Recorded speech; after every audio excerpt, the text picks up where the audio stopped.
2 നിലകളിലായി നാഷണലും ഇന്റർനാഷണലുമായ എല്ലാ കമ്പനികളുടെയും ലെൻസും ഫ്രെയിമും ന്യായമായ വിലയ്ക്ക് ജസൽ ഒപ്റ്റിക്കൽസിൽ ലഭിക്കുന്നു. പിന്നെ വിൽപ്പനാനന്തര സേവനത്തിലായാലും നമ്പർ 1 ആണ് ജസൽ ഒപ്റ്റിക്കൽസ്. തലമുറ എത്ര മാറിയാലും കൃത്യമായ വ്യക്തമായ കാഴ്ചയുമായി ജസൽ ഒപ്റ്റിക്കൽസ് എന്നും കൂടെയുണ്ടാകും. നാഷണലും ഇന്റർനാഷണലുമായിട്ടുള്ള എല്ലാ കമ്പനികളുടെയും ലെൻസും ഫ്രെയിമും ന്യായമായ വിലയ്ക്ക് ലഭിക്കുന്ന കൊച്ചിയുടെ സ്വന്തം optical showroom Jasal opticals. Jasal opticals, opposite TB hospital, Karivelippady, Kochi.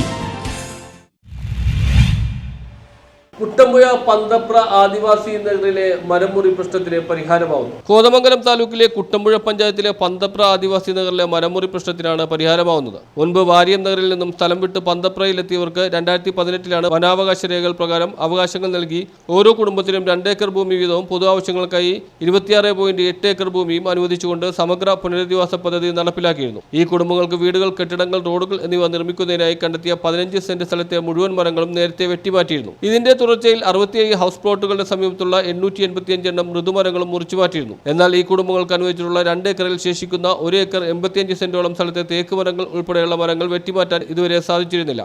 Rotation age പൂർത്തിയാക്കാത്തത് മൂലം തേക്ക് മരങ്ങൾ മുറിച്ചുമാറ്റാൻ ഇതുവരെ കേന്ദ്ര അനുമതി ലഭിച്ചിരുന്നില്ല. ഇതുമൂലം 67 കുടുംബങ്ങൾക്കും ഈ ഭൂമിയിൽ ഇതുവരെ കൃഷി ചെയ്യാൻ കഴിയാത്ത സാഹചര്യമാണുള്ളത്. മാത്രമല്ല പലപ്പോഴും ഈ മരങ്ങൾ ഒടിഞ്ഞു വീണുള്ള അപകടങ്ങളും സംഭവിച്ചിരുന്നു. പന്തപ്രയിലെ മരങ്ങൾ മുറിച്ചുമാറ്റാൻ കഴിയാത്ത വിഷയം നിരവധി പ്രാവശ്യം MLA നിയമസഭയ്ക്കകത്തും പുറത്തുമായി സർക്കാരിന്റെ ശ്രദ്ധയിൽ കൊണ്ടുവന്നിരുന്നു. മാത്രമല്ല ആദിവാസി സമൂഹം വർഷങ്ങളായി ഈ ആവശ്യം നിരന്തരമായി ഉന്നയിച്ചിരുന്നു. ഈ പ്രശ്നങ്ങൾക്ക് പരിഹാരമായി മരങ്ങൾ മുറിച്ചുമാറ്റുന്നതുമായി ബന്ധപ്പെട്ട ചർച്ചയ്ക്കായിട്ടാണ് വനം വന്യജീവി വകുപ്പ് മന്ത്രി AK ശശീന്ദ്രന്റെ അധ്യക്ഷതയിൽ ആന്റണി ജോൺ MLAയുടെ സാന്നിധ്യത്തിൽ മന്ത്രിയുടെ ചേംബറിൽ ഉന്നതതല യോഗം ചേർന്നു. പന്തപ്ര ഭാഗത്ത് വനാവകാശ രേഖ പ്രകാരം പുനരധിവസിപ്പിച്ചിട്ടുള്ള ആദിവാസി കുടുംബങ്ങൾ പൂർണ്ണമായും കാർഷിക വൃത്തിയെ ആശ്രയിച്ച് കഴിയുന്നവരായതിനാൽ 2 ഏക്കർ ഭൂമിയിലെ മുഴുവൻ മരങ്ങളും മുറിച്ചുമാറ്റാൻ ആവശ്യമായ തുടർ നടപടികൾ സ്വീകരിക്കാൻ യോഗം തത്വത്തിൽ തീരുമാനിച്ചു. അടുത്ത ദിവസം തന്നെ എക്സ്പെർട്ട് കമ്മിറ്റിക്ക് മുമ്പ് റിപ്പോർട്ട് സമർപ്പിക്കാനും 27 മുൻപായി ഡിവിയേഷൻ പ്രൊപ്പോസലിന് അംഗീകാരം തരുന്നതുൾപ്പെടെ എല്ലാ നടപടികളും പൂർത്തീകരിക്കുന്നതിനും യോഗം തീരുമാനിച്ചു. മന്ത്രി AK ശശീന്ദ്രന്റെ അധ്യക്ഷതയിൽ കൂടിയ യോഗത്തിൽ Antony John MLA, principal chief forest conservator wildlife and chief wildlife warden Pramod Krishnan,